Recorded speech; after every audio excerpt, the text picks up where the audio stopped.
samping. Nah,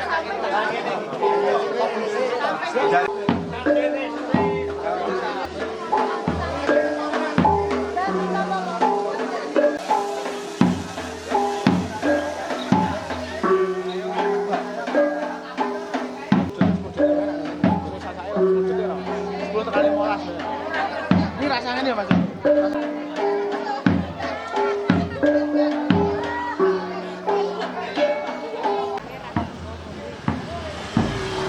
Lurus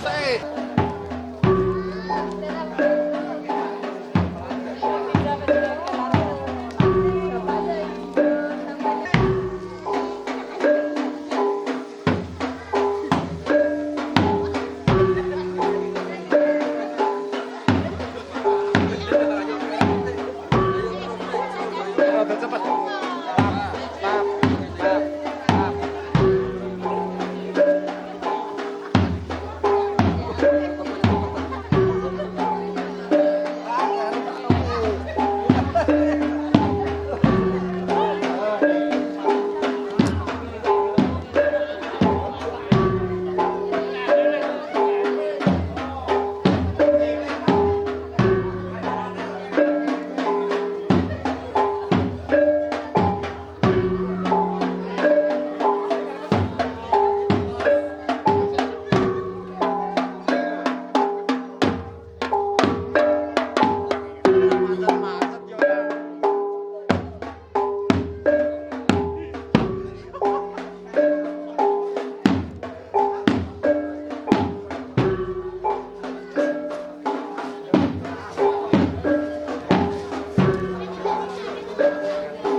Dusun Ngaglik, kali Bapak RT, Bapak RW, kalipun wah tetanen warga masyarakat Dusun Ngaglik, ujungipun kacang wonten cabe, lombok niku nggih cabe, wonten terong, wonten sawi lan sanes-sanesipun lawan jedul para warga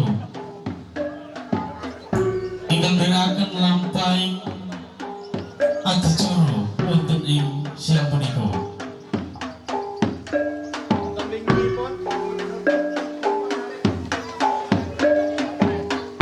Ingkang salajengipun inggih punika tumpeng alit ingkang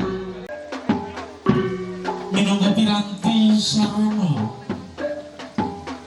warga masyarakat dusun Ngaglik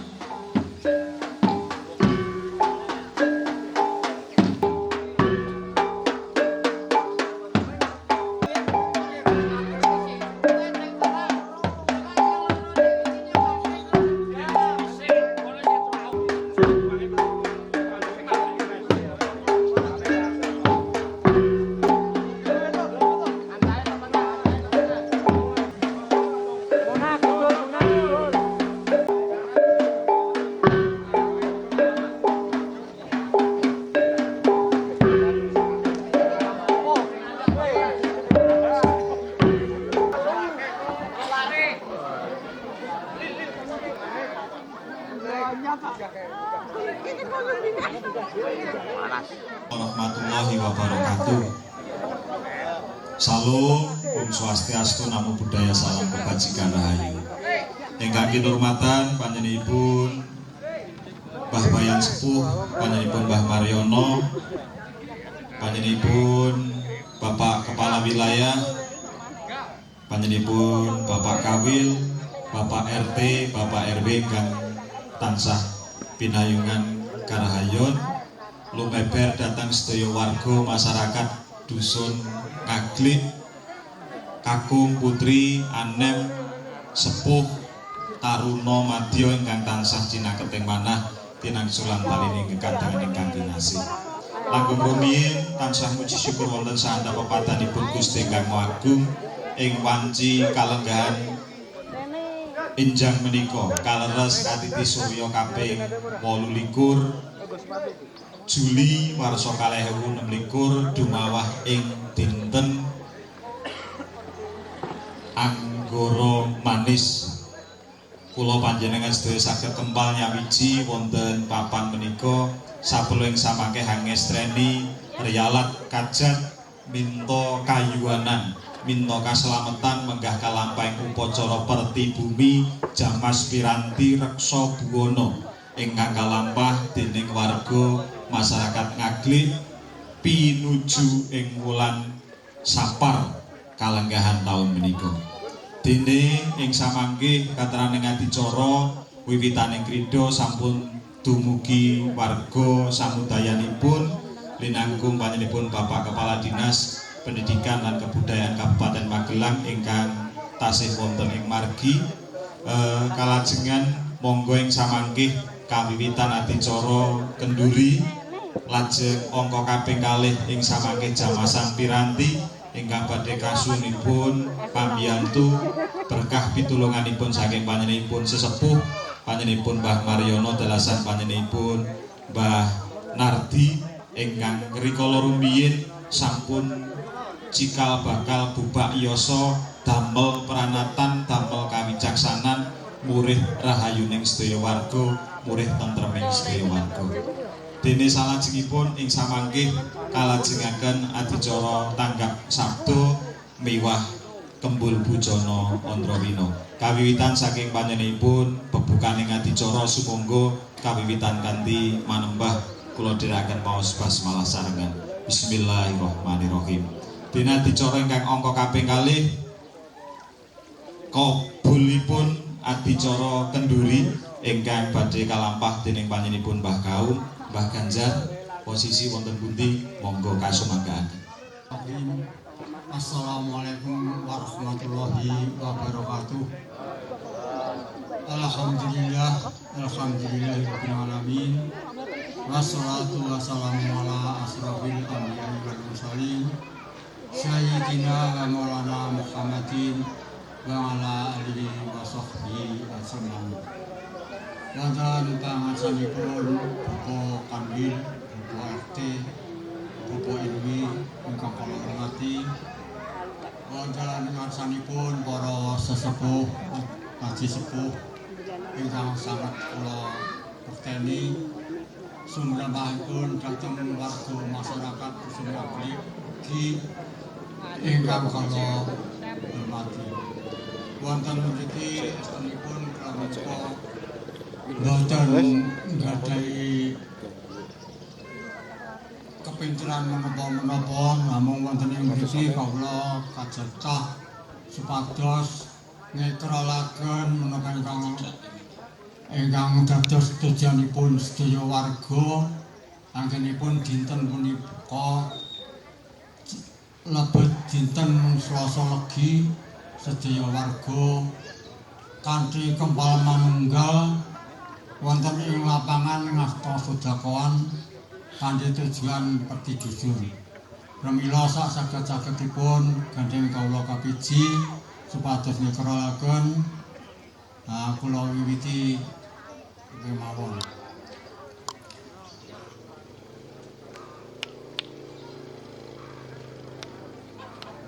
Keparang kawula ngekrolaken menapa ingkang dados antas tujuanipun sedaya warga bilih menika ngasta sedekahan ingkang sepindah ingkang cikal bakal wonten ing dusun Ngaglik mriki.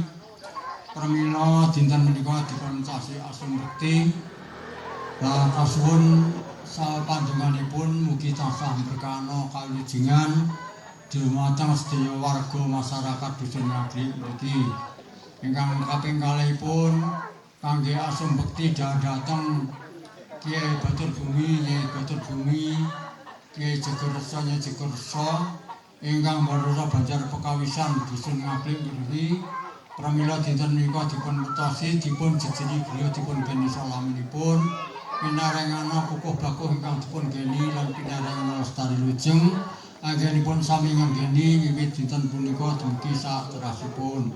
Jangkepipun salajengipun kangge asung bekti dhateng Ki Joko Bodo, Nyai Joko Bodo, Ki Joko Mukuan, Nyai Joko Mukuan ingkang ramasa dusun Ngaglik mriki. Pramila dinten menika dipun pertosi ugi sampun ewah Gusti anggenipun ngayomi sedaya warga anggenipun sami balagriya tansah pinarana jinjem ayem lan pinarengana bagas kewarasan kuat langkah kesadangan gangsar anggenipun mangar rezekinipun pangeran tansah pinarana mergi gampil sedaya dipun akimakseni.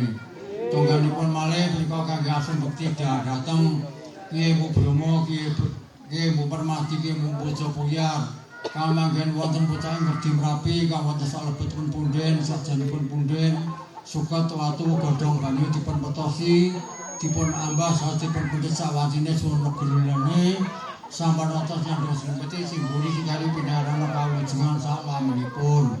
Tunggalipun malih kangge asung bekti dhateng sedaya para ahli luhur ingkang saking jalur saking estri ingkang tebih ingkang celak rumatan boten rumatan ingkang kebersihan boten kebersihan ingkang Semarang ingkang Semarang lami dinten menika derek dipun sedekahi dipun suwunaken pangapunten bilih dikala wonten ing alam praja kagungan kalepatan mugi-mugi saged dipun apunten dosane dipun tampi amale sasampunipun katampi amalipun pikantuk swarganipun Allah lan mugi tansah berna barokah kalujengan dhateng sedaya warga masyarakat dusun Ngaglik mriki sedaya.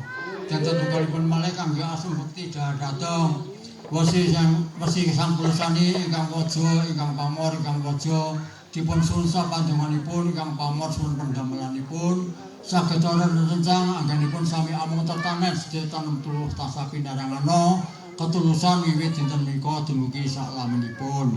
Tunggalipun malih kangge asung bekti darsanipun ingkang cacahipun sekawan Kakang Nembarep Adining Ragil, Kakang Kawah Muka Adi Muka Ramuka Siramuka, mulai kate Jebor Rael Ningrai Simpat Nisrapil tingkasipun dipun pertosi ugi sampun ngantos ewah gisir anggenipun jagi bau kanan kiri ngajeng wingking dhateng sedaya warga pinarengan lestari lujeng sak pangandhape sak panggilis dipun atur berseni.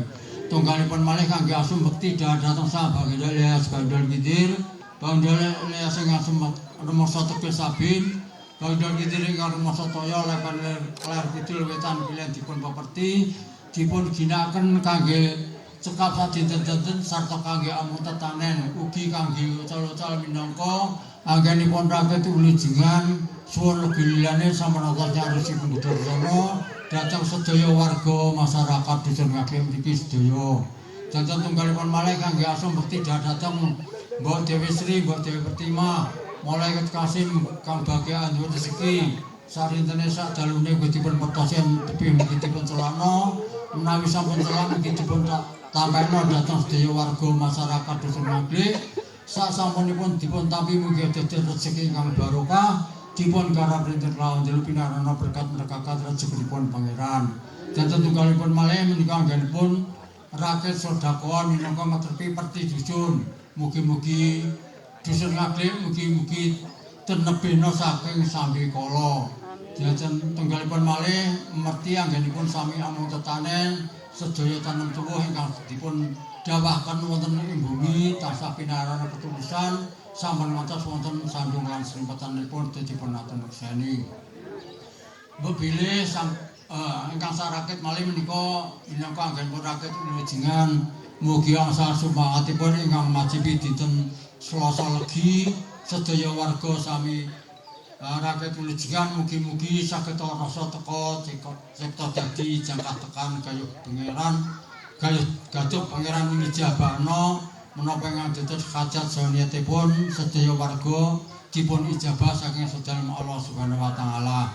Namung semanten bilih wonten kirang langkungipun anggen kawula ngekrolaken menapa ingkang dados antas tujuan panjenengan sedaya saestu kula nyuwun lumutring samudra pangaksami sedaya kemawon. A'udzu billahi minasyaitonir rajim. Bismillahirrahmanirrahim. Allahumma shalli wa sallim ala sayyidina Muhammad radhiyallahu sahabati wa sallallahu alaihi wasallam. Bismillahirrahmanirrahim. Allahumma fir lil mu'minina wal mu'minat wal muslimina wal muslimat al ahya'i minhum wal amwat. Allahumma khususun sumail arwahihim baqiyarum millah sibayarami khususun sumail arwahihim ba'jimur ali khususun sumail arwahihim min jamil kubur minal muslimina wal muslimat wal mu'minina wal mu'minat al ahya'i minhum wal amwat. Allahumma inna nas'aluka salamatan fid din wa afiatan fil jasadi wa iyadatan fil rizqi wa tabatan fil ilmi wa barakatan qabla al maut wa maghfiratan ba'dal maut. Allahumma amin lana bi sakaratil maut wa najata min nari wa afwan til hisab. Allahumma firli wali walidayya wa Allahumma firli wali walidayya warhamhuma kama rabbayani shaghira. Rabbana atina fid dunya hasanah wa fil akhirati hasanah wa qina adzabannar. Wa sallallahu ala sayyidina Muhammadin wa alihi washabihi wasallam. Subhanaka rabbika rabbil izzati amma yasifun wa salamun alal mursalin walhamdulillahi rabbil alamin. Al-Fatihah. A'udzu billahi minasyaitonir rajim. Bismillahirrahmanirrahim. Alhamdulillahi rabbil alamin arrahmanir rahim maliki yaumiddin. Iyyaka na'budu wa iyyaka nasta'in ihdinas siratal mustaqim siratal ladzina an'amta 'alaihim ghairil maghdubi 'alaihim waladdallin. Amin. Mekaten kula akhiri wassalamualaikum warahmatullahi wabarakatuh. Bapak Ibu ingkang kinurmatan, mekaten kabulipun doa panjungunan saking kula panjenengan sedaya kalajengaken kababar wonten ing kabulipun doa kala wau kasebataken piranti waja ingkang pamor dene ing samangke kapurih panjenenganipun Mbah Mariono, Mbah Bayan Sepuh, panjenenganipun Mbah Nardi kasuwun mandhap saklun nderekaken jamaah piranti supat kandelipun warga bebrahan wonten ing Ngaglik ingkang wujudipun pacul cacah 7 badhe siniram jamas. Mas Woko toyanipun nderek-pun ilekaken saklun samangke kinarya sarana pirantining siram jamas. Mbah kepareng matur kaos piwaran dhateng Kabupaten Magelang menitanen saking warga masyarakat Dusun Ngaglik ingkang sakmenika wiwit tradisi gerakan ingkang wonten tradisi menika reti merapi lan dumugi sakmenika tasih kalampah. Monggo Mbah Mariono kawiwitan paring jejamasipun menggah piranti. Ana kita rumaksa ing wengi teko hayu luputa ing lara luputa bilahi kabeh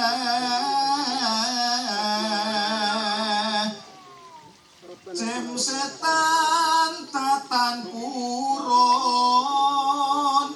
paneluhan tan ana wani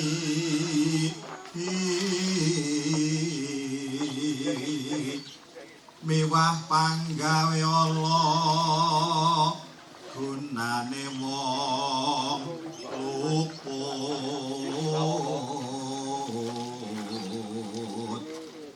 genya temahan tirta maling adoh tan wani mraing mami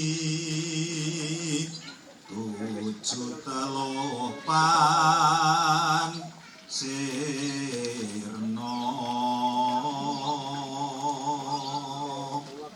katraning upacara siram jamas paripurna ing samanggih panjenenganipun kadang sepuh katuran pinak lenggah wonten sasana palenggan sekawit. Assalamualaikum warahmatullahi wabarakatuh.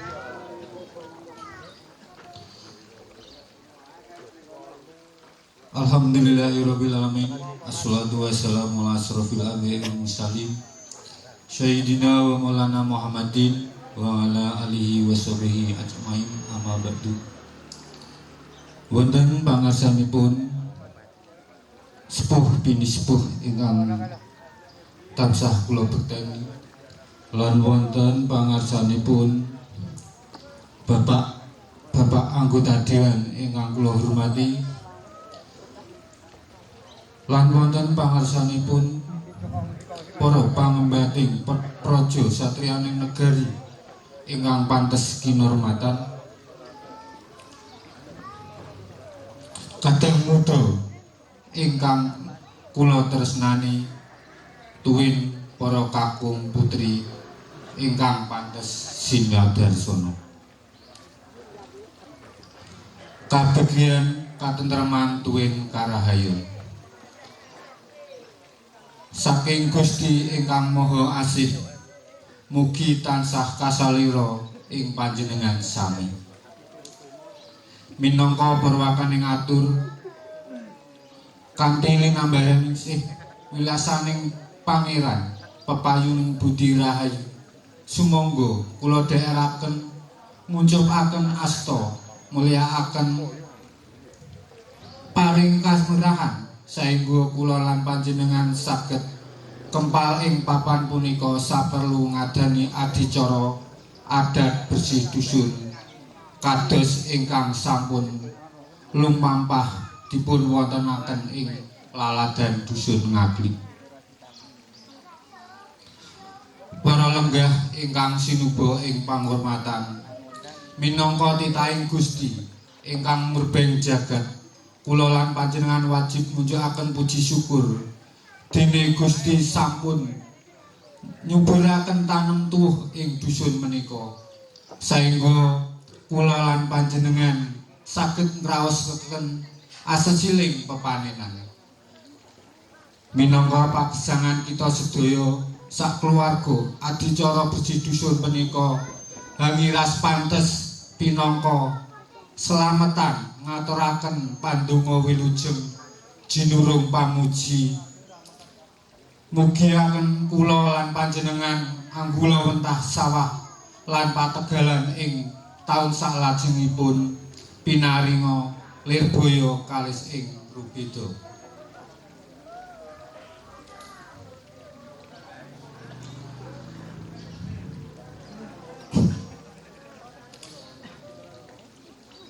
ing saklajengipun netepi darmaning sarwa kula lan panjenengan menika masyarakat sosial ingkang mapan ing dusun Ngaglik menika cara bersih dusun ugi minangka sarana anggenipun sami resik diri sumangga kula dherekaken sesarengan resik papan dunungipun piyambak-piyambak ugi sesarengan resik fasilitas umum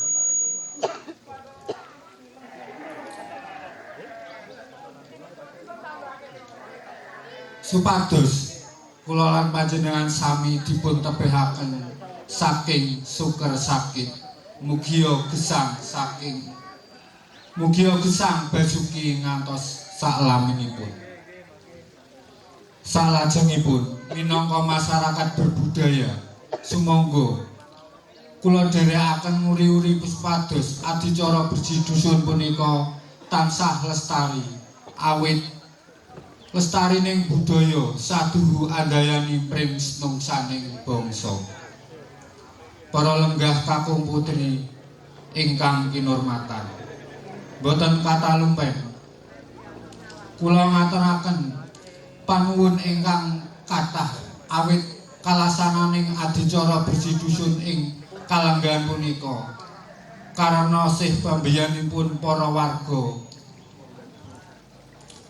kula boten saged ngaturaken menapa-menapa sedaya namung kula wangsulaken wonten ngarsanipun Gusti ingkang Maha Agung.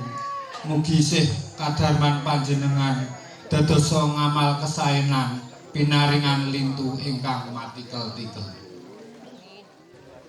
Nembe agunging pamatur nuwun dumateng Bapak Noha minangka duta saraya saking kadang kariman warga masyarakat Dusun Ngaglik. Kalajengaken adicara ingkang salajengipun inggih menika atur pangandikan saking Dinas Pendidikan dan Kebudayaan dumateng Bapak Warsidi Sarjana Pendidikan wekdal panggilan kula aturaken kanthi sautaipun sumangga. Assalamualaikum warahmatullahi wabarakatuh. Kepareng matur kula minangka wakil saking Dinas Pendidikan dan Kebudayaan amargi Bapak Kepala Dinas Pendidikan dan Kebudayaan boten saged rawuhi wonten ing acara dinten menika. Kepareng kula maosaken sambutan Kepala Dinas Pendidikan dan Kebudayaan Kabupaten Magelang wonten ing acara Merti Dusun Reksa Buwono Ngaglik Desa Krinjing Kecamatan Dukuh. Assalamualaikum warahmatullahi wabarakatuh. Ingkang kawula hormati Bapak Kepala Dusun Ngaglik, Bapak Prayitno saha perangkatipun. Ingkang kawula hormati Bapak Ketua Panitia Merti Dusun serta sedaya panitia ingkang kula hormati. Bapak Ibu sesepuh adat, sesepuh agama, sesepuh masyarakat, saha Bapak Ibu warga Dusun Ngaglik ingkang kawula tresnani. Alhamdulillah, puji syukur dumateng Gusti Allah ingkang tasih paring kesehatan, kesehatan, kasarasan lan kesempatan sehingga saged makempal wonten ing acara Merti Dusun Reksa Buwono Ngaglik tahun 2026 langkung-langkung wonten ing rangkaian ara-araan jamasan piranti. Kawula ngaturaken matur nuwun lan apresiasi ingkang tulus dumateng sedaya panitia lan warga Dusun Ngaglik ingkang sampun kersa muri-muri kabudayan lan ngawontenaken adicara menika. Bapak Ibu ingkang kawula mulyakaken, Merti Dusun menika boten namung ada taunan kemawon nanging menika wujud syukur dumateng Gusti, wujud gotong royong lan wujud jagi warisanipun para leluhur. Jamasan piranti ingkang kita lampahi dinten menika nggadahi teges ngresiki awak, ngresiki lingkungan lan nganyaraken semangat kangge bangun dusun ingkang sae. Dinas Pendidikan dan Kebudayaan Kabupaten Magelang saged dukung adicara kados menika amargi saking kebudayaan kita saged nguri-nguri nilai-nilai luhur, gotong royong, tepo selira, tresna marang budaya lan kearifan lokal. Budaya menika jati diri kita, menawi budaya kita lestari mangke generasi penerus kita ugi gadah karakter ingkang kuat. Mugi-mugi adicara menika saged dipun lampahi saking generasi datang generasi saha dipun libataken para nom-noman lan para siswa supados tansah tresna dhateng budayanipun piyambak. Pungkasanipun kula ngaturaken sugeng ngayahi Merti Dusun, mugi Dusun Ngaglik tansah pinaringan berkah, slamet lan maju. Sumangga kita sami-sami nguri-uri budaya amargi budaya kita menika kagem masa depan kita sedaya. Wassalamualaikum warahmatullahi wabarakatuh. Kepala Dinas Pendidikan dan Kebudayaan Bapak Dr. Andes Wisnu Argo Budiono MM. Sekian, wassalamualaikum warahmatullahi wabarakatuh.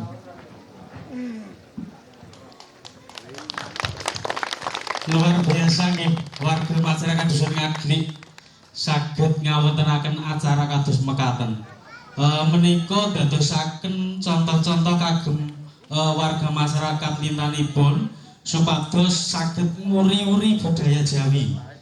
Matur suwun dhumateng Bapak Warasiti SPD minangka saking Dinas Kebudayaan ugi Dinas Pendidikan sebagai pelindung pengembang pemanfaatan objek pemajuan tradisi budaya wonten ing tahun 2026. Acara ingkang salajengipun inggih punika acara Kembul Bojono. Sumangga Bapak Ibu anggenipun Kembul Bojono kawiwitan. Sumangga.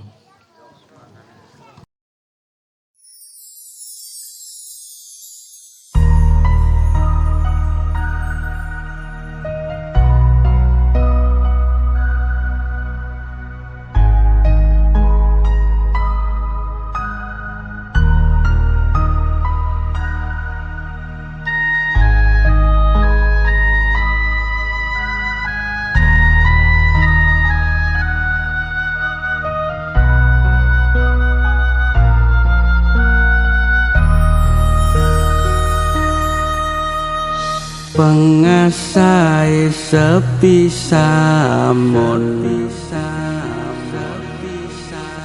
lelandepe bakal tinemu lirih tetes sing embun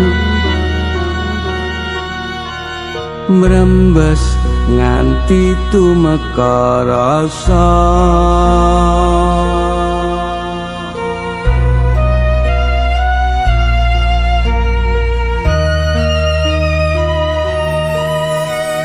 pengasai sepi samun lelandepe bakal tinemu swara batin kang citra pinter pamrih ikhlas ing donga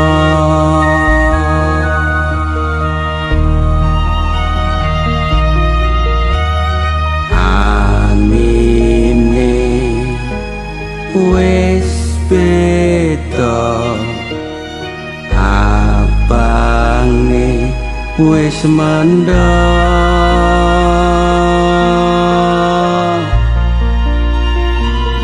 kawis tara ana ing sepi endi sing putih endi sing ireng salami mung mawas lan eling dadi werianing dumati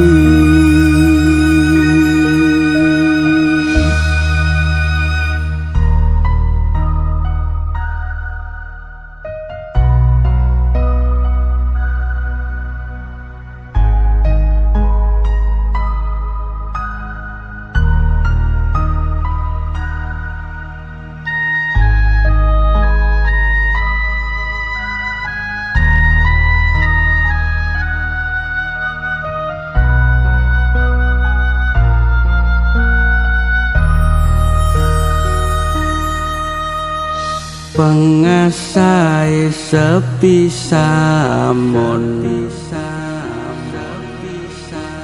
lelandepe bakal tinemu